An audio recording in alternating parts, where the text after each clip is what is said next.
The honorary degree will now be conferred. Mr. President, will you present the honorary degree candidate, Mr. Umedaly?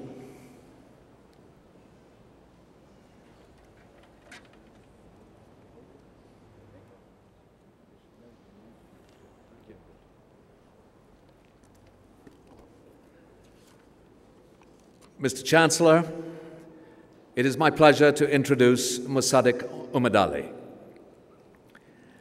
Many immigrants come to this country and become exemplary citizens, contributing their talents to the benefit of all. Mossadiq Umedaly is one such individual. A corporate and community leader of great foresight and compassion, he has said that success lies only in doing worthwhile things.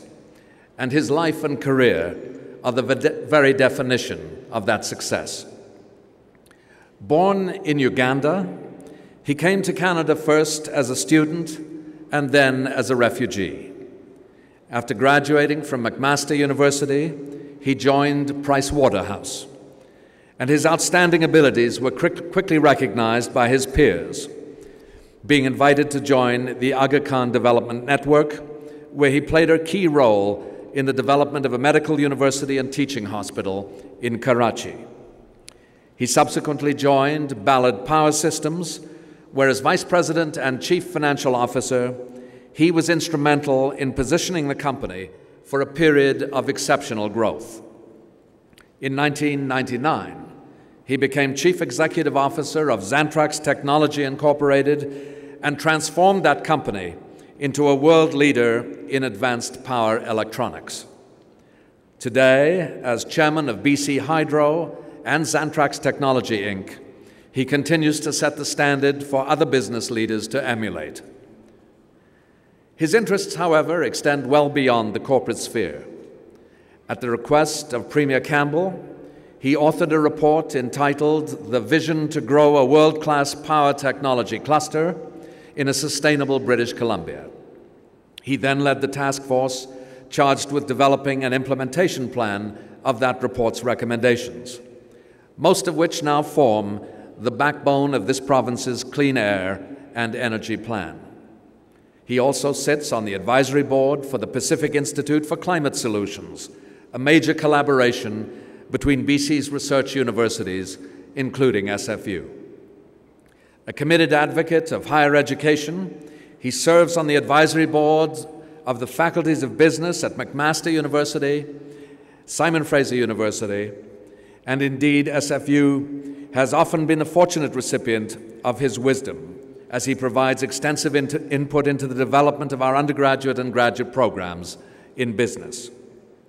A gracious philanthropist, he has given generously of his time, talent, and capital to numerous organizations such as the United Way, Focus International, and various Canadian universities.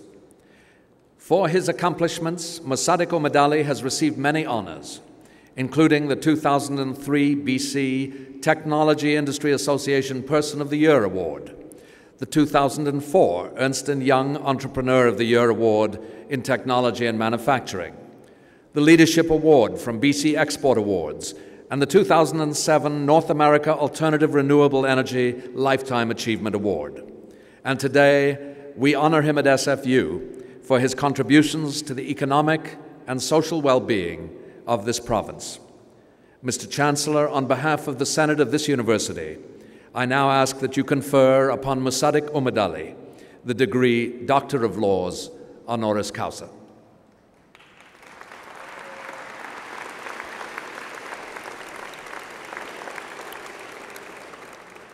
Mossadiq Umedaly, by the virtue of the authority vested in me and in the Senate of this university, I hereby admit you to the degree of Doctor of Laws, honoris causa. Mr. Umedaly will be hooded by Dr. Bill Crane, Associate Vice President, Academics, and Ms. Kate Ross, Registrar.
It is with pleasure that I now call on Dr. Mossadiq Umedaly for his convocation address.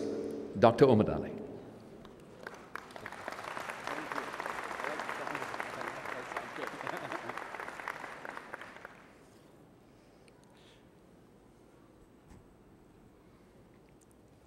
I like the sound of that.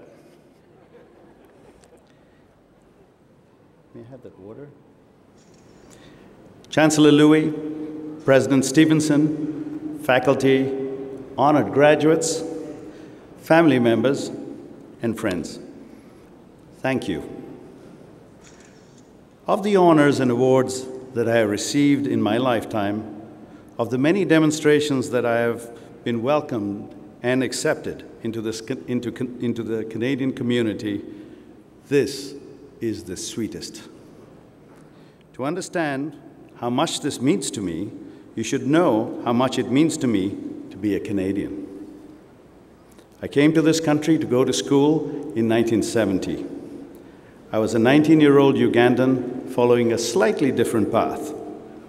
Among my friends, at least among those adventurous enough to go away to university, most went to England, at the time the seat of power in the British Commonwealth. A few, more interested in being at what they believed was the center of world power, went to the United States. But I saw something different and much more appealing in Canada. I saw a responsible, humble democracy, a place where the then Prime Minister Pierre Elliott Trudeau was pursuing a just society in Canada and around the world. Looking out from the middle of Africa, this was a beacon of light. This judgment was borne out 2 years later when Idi Amin turned Uganda into a bloodbath, and Canada accepted me, my family, and many others as refugees. Canada did this with the trust that we would not be a burden to this country. Indeed, they hoped that we would make a contribution. I have tried, in the years since, to return this gift, to live up to the promise that is Canada. And it has been a great source of pride and pleasure that I have been able to work here and around the world on endeavors that were truly worthwhile. Whether building a medical university in the developing world or searching for business, technical, social, and political solutions to the gathering environmental and energy crisis, I have risen most days with the conviction that I am doing something that held out both promise and opportunity. I learned these lessons from His Highness the Aga Khan, truly a man of wisdom and vision, and the spiritual leader of my faith, the Ismaili Muslim faith. I learned that it is urgent, necessary, and richly rewarding to do things that are worthwhile. I learned that if you do all that you can with honesty, with integrity, and with tenacity, the results will always be positive. It was certainly so in my case. I have enjoyed successes that I could never have imagined. I have also wrestled with setbacks that seemed contrived to test me. For example, I was diagnosed a couple of years ago with lymphoid cancer. It's treatable, but not curable. I have endured the treatment, and I can say now that this disease might ultimately kill me, but it's not going to kill me today. I can also say proudly that it has made very little difference to the way I live my life. I have not left my list of dreams or aspirations unattended, and neither should you. We should always be aware that we are given no extra time. We have only one precious life, only one opportunity to make the contributions that each of us can. There is no excuse for living your life as if there is no hurry, as if you have another 50 or 60 years in which to accomplish your goals. There is no extra time. In the face of a changing climate, in the face of diminishing resources and advancing poverty, the world hangs in balance. And few people on this fragile planet are as well placed, as well educated, and as well resourced as you are to lead us in a better direction. You, the graduates we celebrate today, are all blessed with great gifts. You have youth and health. You have skills, competence, and resources. By global standards, even the poorest among you enjoy a degree of wealth that billions would envy. You live in the best country in the world, and you have, by your own vision and tenacity, secured a degree from one of its best universities.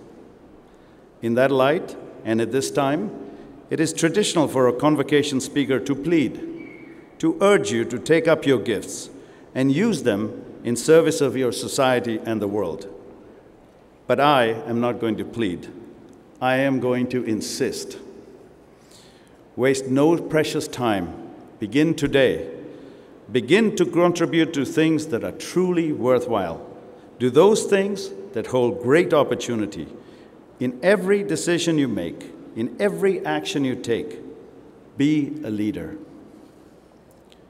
Knowing what I know about Canada and about this fine university, and accordingly about your capacity, I can say that the world is lucky to have you. So, again, I insist, prove that it is true. Prove that you can live your lives in a way that honors others, that develops and sustains society and the world around you. Prove that you can find solutions, that you can protect a civil society, nurture a healthy environment, and do your part to build a robust and sustainable economy. Do these things locally, nationally, or internationally, and your successes will benefit the whole world. Do them faithfully, and you will almost certainly earn the physical and emotional rewards that distinguish Canadians as among the wealthiest and luckiest people on earth. This I can promise. In the hard times and in the good of times, you will find no richer rewards than the satisfaction that comes from service, from doing not just the right thing, but the best thing. Thank you to SFU for this fine and valued honor. Thank you to my family and friends for your loving care and your unflinching support, without which none of this would be possible. And thank you all for listening and for your attention. I wish you all a lifetime of continued success. Thank you.